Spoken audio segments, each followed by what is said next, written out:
नमस्कार। हमारे इस खास प्रोग्राम खास मुलाकात में आप सभी दर्शकों का हार्दिक अभिनंदन है।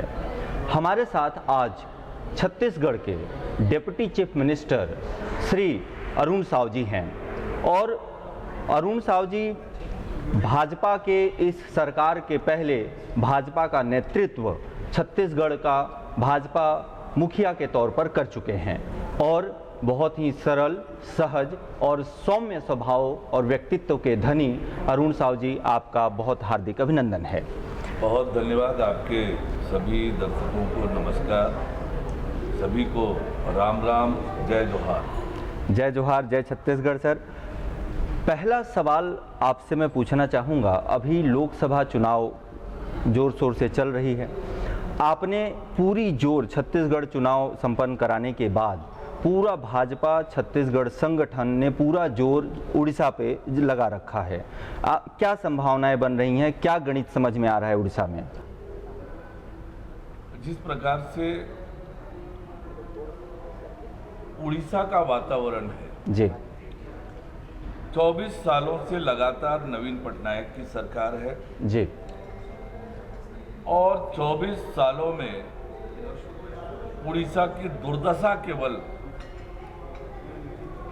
हुई है जी, विकास नाम का कोई चीज नहीं हुआ है और भ्रष्टाचार तो ऐसा फैला है उड़ीसा में जी, कि लोग आज परेशान हैं। लोग परिवर्तन चाह रहे हैं और परिवर्तन में उनकी स्वाभाविक रूप से पहली पसंद भारतीय जनता पार्टी है जी, क्योंकि उड़ीसा के लोगों का छत्तीसगढ़ लगातार आना जाना है, रिश्तेदारी है सबकी।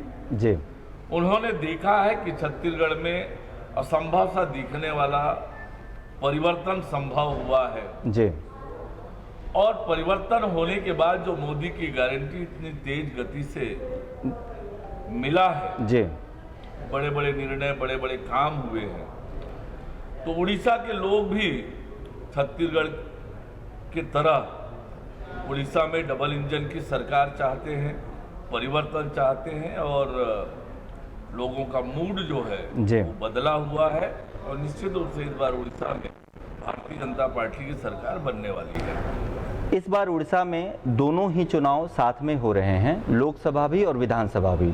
तो आपको क्या लगता है, दोनों ही चुनावों में क्लीन स्वीप है या लोकसभा में आप अच्छा प्रदर्शन कर रहे हैं और नवीन पटनायक जी की सरकार पुनः विधानसभा में बन रही है या भाजपा की ही सरकार बनने की संभावना है?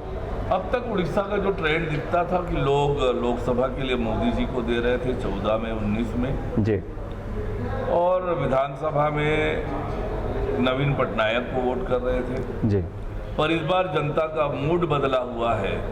दोनों वोट इस बार कमल को करने के मूड में है लोग जी, और न केवल लोकसभा की सीटें जी, 21 में से अधिकांश सीटें जी, और विधानसभा में भी जी, भारतीय जनता पार्टी को वोट देने का मन उड़ीसा के लोगों ने बनाया है और निश्चित रूप से उड़ीसा में डबल इंजन की सरकार बनेगी और उड़ीसा भी तेज गति से विकास की ओर आगे बढ़ेगा।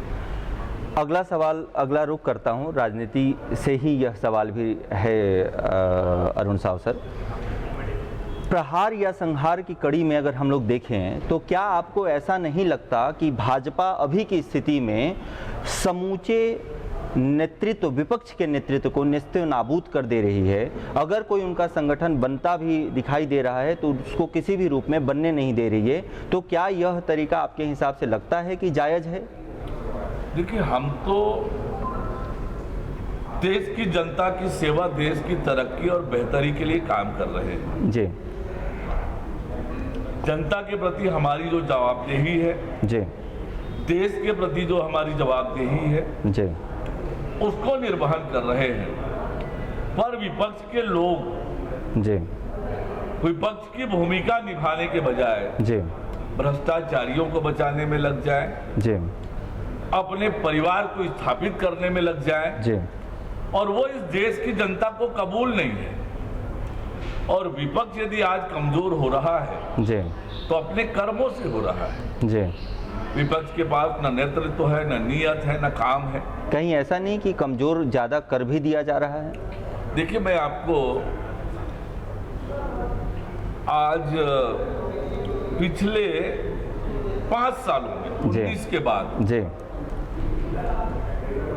ऐसा कौन सा मुद्दा है जिस पर विपक्षी दलों ने केंद्र सरकार के खिलाफ कोई बड़ा आंदोलन खड़ा किया हो? जी अभी थोड़ी देर पहले एक आंदोलन किया इन्होंने रामलीला के मैदान पर, संयुक्त रूप से जी इंडी गठबंधन उनका बना है। किसके लिए आंदोलन किया?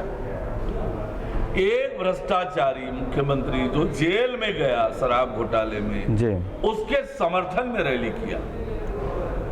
पर जनता के हित में कभी ये एकजुट नहीं हुए, जी जनता के लिए कभी आंदोलन किया नहीं। जी और जब जनता के लिए आप लड़ेंगे नहीं, जी जनता के लिए काम नहीं करेंगे, जी विपक्ष का जो दायित्व है जी उस दायित्व का निर्वहन नहीं करेंगे, जी तो स्वाभाविक रूप से आप कमजोर होंगे बिल्कुल और उसका दोषी जी आप हमें ठहराओगे तो ये उचित नहीं है। विपक्षी दल अपने कर्मों से, अपने कृतित्व से, जी अपने गैर जिम्मेदारी से कमजोर हो रहा है। स्वस्थ लोकतंत्र में मजबूत विपक्ष हम भी चाहते जी। हैं और होना ही चाहिए, जी पर ये अपने कर्मों से कमजोर हो रहे हैं। देश के हित में ही या देश व्यापी अगर एक और सवाल करूं मैं आपसे, तो क्या लग रहा है मोदी की गारंटी और आप लोगों का अथक प्रयास जो है वो 400 पहुंचाने की तरफ बढ़ रहा है? मुझे ऐसा लगता है कि 10 सालों में नरेंद्र मोदी जी ने जो काम किया है, जी चाहे गरीब कल्याण के काम हो, जी नौजवानों के भविष्य को संवारने का काम हो, जी माताओं बहनों को सशक्त बनाने का काम हो, जी देश की अर्थव्यवस्था को मजबूत करने का काम हो, देश के आधारभूत संरचना को मजबूत करने का काम हो, जी या देश की आंतरिक और बाह्य सुरक्षा को मजबूत करने का काम हो, जी ये आम लोगों को लगता है कि नरेंद्र मोदी जी उनके सपनों के भारत का निर्माण कर रहे हैं। जी जी जैसा दृश्य उनके दिमाग में भारत के लिए है, जी वैसा काम नरेंद्र मोदी जी कर रहे हैं। जी इसलिए देश की जनता स्वयं नरेंद्र मोदी जी को तीसरी बार देश का प्रधानमंत्री बनाना चाह रही है, जी और इसलिए आज स्वाभाविक रूप से जी देश की जनता का पूरा समर्थन नरेंद्र मोदी जी को है। जी और जो नारा है अब की बार 400 पार, जी ये जनता का नारा बन गया है जी और निश्चित रूप से 400 पार होने वाला है। हमारी भी शुभकामनाएं हैं कि इस बार भाजपा की सरकार 400 पार हो। अगला सवाल छत्तीसगढ़ की तरफ रुख करते हैं। आप वकालत की आपने पढ़ाई की है, आप छत्तीसगढ़ सरकार के उप मुख्यमंत्री हैं। छत्तीसगढ़ सरकार का पिछले वाले टर्म के पहले 15 साल तक शासन रहा।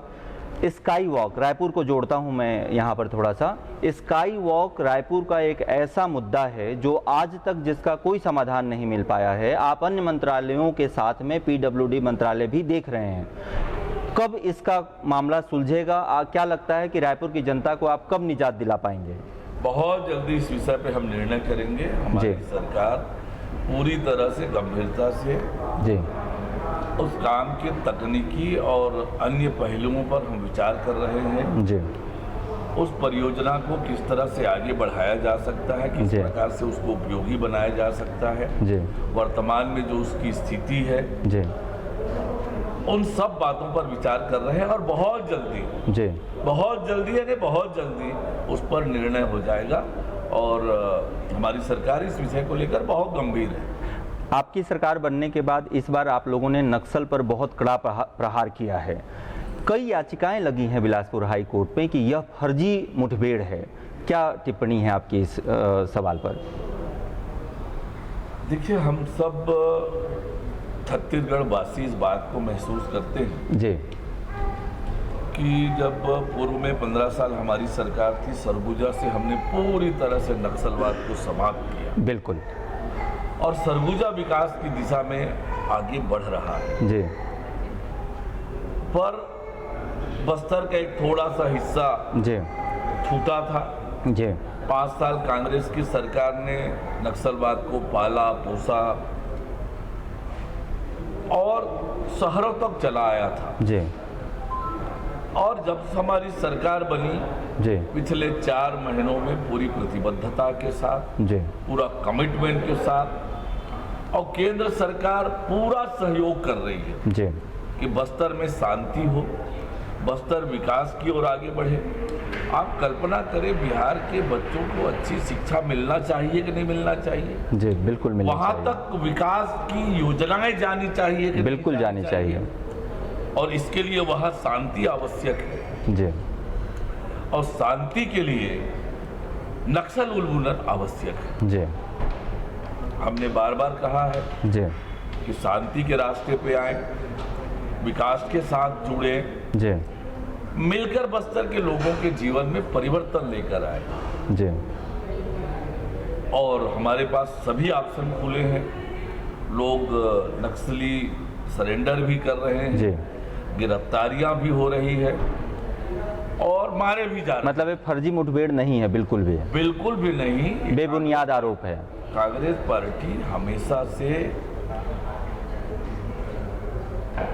हमारे सुरक्षा के जवानों के काम पर उंगली उठाने की आदत रही है। जी 5 साल आपने पाला पोसा, जी आज उन पर कार्यवाही हो रही है तो कांग्रेस के पेट में दर्द हो रहा है। क्यों दर्द हो रहा है? क्यों दर्द हो रहा है कांग्रेस के पेट में? समझने की बात यह है। जी और जहां तक आदिवासी भाई बहनों की सुरक्षा का सवाल है, सबसे बड़े आदिवासी हितैषी आप किसको मानते हैं? आजादी के 75 साल बाद एक आदिवासी समाज की बेटी को राष्ट्रपति जैसे सर्वोच्च पद पर जी। बिठाया किसने? जी भारतीय जनता पार्टी ने बिठाया। जी आदिवासी मंत्रालय अलग से जी अटल बिहारी वाजपेयी जी ने बनाया, भारतीय जनता पार्टी ने बनाया। बिल्कुल। छत्तीसगढ़ में एक आदिवासी बेटा को मुख्यमंत्री भारतीय जनता पार्टी ने बनाया। जी हम आदिवासी समाज की बेहतरी, तरक्की और कल्याण के लिए काम कर रहे हैं जी और इसके लिए बस्तर को नक्सल मुक्त होना आवश्यक है, जी शांति होना आवश्यक है ताकि बस्तर का विकास हो सके, बस्तर के लोगों के जीवन में परिवर्तन आ सके। और हमारी सरकार इसके लिए प्रतिबद्ध है जी। कि जो आरोप कांग्रेस पार्टी लगा रही है जी। वो बेबुनियाद, निरर्थक और राजनीतिक आरोप। जी बड़े पैमाने पर आपके ऊपर एक और आरोप है भाजपा के ऊपर, कांग्रेस की तरफ से जो लगाया जा रहा है कि अगर आपकी 400 पार की सीटें बनती हैं तो आप आरक्षण में बहुत बड़ा बदलाव करने जा रहे हैं या समाप्त करने जा रहे हैं और संविधान में भी बहुत बड़ा संशोधन करने जा रहे हैं। तो क्या यह ऐसी कोई संभावना या सच्चाई है? 2 बातें हैं। पहली जी। बात तो ये कि अभी 10 साल नरेंद्र मोदी जी की सरकार थी, बिल्कुल। क्या इस दिशा में कोई प्रयास हुआ? अभी तक तो आरक्षण नहीं। समाप्ति, जी संविधान के मूल भावना को ठेस पहुंचाने का काम। जी बिल्कुल नहीं। और ये आरोप लगाने से पहले कांग्रेस पार्टी अपनी गिरेबाज झांक के देखे। जी इंदिरा गांधी ने संविधान की भावना के विपरीत कैसे काम किया, जी राजीव गांधी ने संविधान की भावनाओं के विपरीत कैसे काम किया। जी इंदिरा गांधी की जब चुनाव निरस्त होती है तो संविधान में संशोधन हो जाता है। जी साहबानो प्रकरण में राजीव गांधी ने कैसे पलटा। जी तो संविधान के साथ खिलवाड़ करने वाली तो कांग्रेस पार्टी है। जी आपातकाल लगाकर संविधान को कैसे तार तार करने का काम किया। जी तीसरी बात यह है जी कि कांग्रेस की 75 साल की राजनीति पर आप बारीकी से विश्लेषण करें, जी 3 चीजें आप पाएंगे। लोगों को डर दिखाना, जी। वोट हासिल करना, जी भय पैदा करना, वोट हासिल करना, जी भ्रम पैदा करना, वोट हासिल करना। जी और सत्ता में आ गए जी। तो भ्रष्टाचार करना। जी ये 4 आधार पर कांग्रेस की राजनीति होती है। भाजपा दूर है इन चारों से? एकदम दूर है, एकदम दूर है। साफ सुथरा काम है, बिल्कुल एकदम साफ सुथरा, सबका साथ, सबका विकास, सबका विश्वास। सबका विश्वास और सबका प्रयास। तो आपको लगता है कि मोदी जी की गारंटी की तरह आप लोगों ने जो गारंटी दिया है 11-0 का, वह पूरा होगा? एकदम पूरा होने वाला है। छत्तीसगढ़ की जनता ने 5 साल खूब तकलीफ झेली है, जी खूब तकलीफ झेली है। कैसे कांग्रेस की सरकार ने उन्हें धोखा दिया, दोनों हाथ से लूटा, छत्तीसगढ़ भ्रष्टाचार के मुद्दे बहुत तेजी से सामने आ रहे हैं। हर दूसरे दिन कुछ न कुछ भ्रष्टाचार सामने आ रहा है। तो ये जो 5 साल की व्यवस्था बनी हुई है, इसको कैसे ब्रेक लगाएंगे या कैसे तोड़ेंगे? आप लोगों ने क्या प्लान बनाया है? देखिए, हम लगातार इस दिशा में काम कर रहे हैं जी पूरी प्रतिबद्धता के साथ। छत्तीसगढ़ अटल बिहारी वाजपेयी जी का बनाया हुआ ये छत्तीसगढ़ है जी और जिस बड़े मन से जी छत्तीसगढ़ वासियों के व्यापक हित में अटल बिहारी वाजपेयी जी ने बड़े दिल से जो छत्तीसगढ़ राज्य का निर्माण किया, जी अटल जी के सपनों के अनुरूप छत्तीसगढ़ हो। जी छत्तीसगढ़ में वो ताकत है, वो जी क्षमता है। जी देश का अग्रणी राज्य छत्तीसगढ़ हमारा बन सकता है जी और हम उस प्रतिबद्धता के साथ काम कर रहे हैं कि छत्तीसगढ़ को देश का अग्रणी राज्य बनाएंगे। जी छत्तीसगढ़ की जनता की इच्छा और आकांक्षाओं के अनुरूप जी छत्तीसगढ़ को आगे लेकर जाएंगे। क्या बात है सर, बहुत बहुत धन्यवाद आपका हमारे इस खास मुलाकात प्रोग्राम में शामिल होने के लिए। और आपने सुना बहुत ही व्यक्त और स्पष्ट विचार, बहुत ही प्रखर वक्ता और भाजपा के बहुत ही प्रखर संगठन में बहुत ही मजबूत पकड़ रखने वाले और छत्तीसगढ़ शासन के उप मुख्यमंत्री श्री अरुण साव जी को बहुत बहुत धन्यवाद सर आपका हमारे प्रोग्राम में हिस्सा लेने के लिए। और मैं आपको यह स्पष्ट करना चाहता हूं कि संक्षिप्त में, जैसा कि अरुण साव जी ने कहा, इस बार कहीं ना कहीं 400 पार है। इस बार छत्तीसगढ़ में 11 शून्य का समीकरण बनता हुआ दिखाई दे रहा है। और उड़ीसा, जहां पे छत्तीसगढ़ भाजपा संगठन ने पूरी ताकत झोंक दी है, वहां पे भी इस बार बदलाव के बयार कहीं ना कहीं बहते हुए दिखाई दे रहे हैं। बहुत बहुत धन्यवाद पुनः आप सभी दर्शकों का। जय जोहार, जय छत्तीसगढ़।